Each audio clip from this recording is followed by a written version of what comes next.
कि ये पहले यूपी पुलिस में कर्मचारी थे।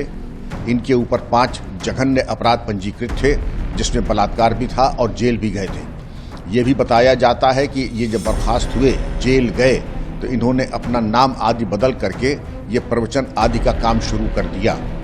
उसमें इन्हें बहुत सफलता भी मिली। जो आपराधिक जो कृत्य हुआ है, जिसमें इतनी बड़ी संख्या में मृत्यु हुई हैं, उनके उत्तरदायित्व निर्धारित करते हुए प्रशासनिक अधिकारियों के ऊपर और बाबा जी और उनके जो संगठन है उनके ऊपर कानूनी कार्रवाई होनी चाहिए।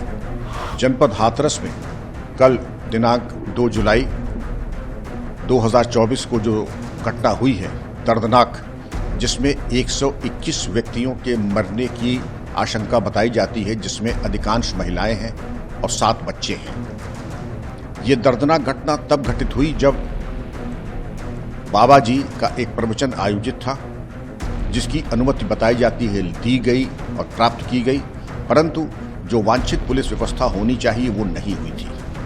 वांछित पुलिस व्यवस्था के अभाव में भगदड़ मची, चूंकि आवागमन के बारे में कोई उचित व्यवस्था नहीं की गई थी, सुविचारित योजनाबद्ध तरीके से ये आयोजन नहीं हुआ था, तो दुर्घटना को एक तरीके से दावतनामा दिया गया था। और इतने बड़े जनसमूह में केवल 72 पुलिसकर्मियों का लगाया जाना और इतनी बड़ी जनसमूह अकस्मात आसमान से नहीं उतरती है, उनके इकट्ठा होने में समय लगता है। स्थानीय पुलिस की जिम्मेदारी थी कि जब भीड़ इकट्ठा हो रही थी तो उसके ऊपर उनके द्वारा वांछित कार्रवाई, पुलिस बल के रीइंफोर्समेंट्स, कंट्रोल रूम के माध्यम से संचालन, सीसीटीवी आदि और ड्रोन की व्यवस्था से भीड़ नियंत्रण करना चाहिए था। ऐसा कुछ हुआ नहीं। जब भगदड़ हो गई तो फर्स्ट एड और अस्पताल ले जाने की व्यवस्था भी दिखाई नहीं पड़ी और ये बताया जाता है कि पूरी तरीके से वहां पर दुर्व्यवस्था फैली थी अस्पतालों में और प्राथमिक चिकित्सा के अभाव में बहुत सारी मौतें हो गई।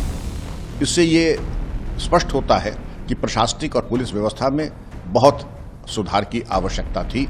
मैं उम्मीद करता हूं कि जो जांच अपर पुलिस महानिदेशक और कमिश्नर आगरा कर रहे हैं उसमें इसको उजागर करेंगे और सुनिश्चित होगा कि भविष्य में इस प्रकार की दर्दनाक दुर्घटनाएं न होने पाए। मैंने बयान नहीं दिया है, पूरे नेट में जो सूचना उपलब्ध है आप न्यूज़ 18 के समाचार और उसकी क्लिप उसको आधार मानते हुए देखें। ये बताया जाता है कि ये पहले यूपी पुलिस में कर्मचारी थे। इनके ऊपर 5 जघन्य अपराध पंजीकृत थे, जिसमें बलात्कार भी था और जेल भी गए थे। ये भी बताया जाता है कि ये जब बर्खास्त हुए, जेल गए, तो इन्होंने अपना नाम आदि बदल करके ये प्रवचन आदि का काम शुरू कर दिया।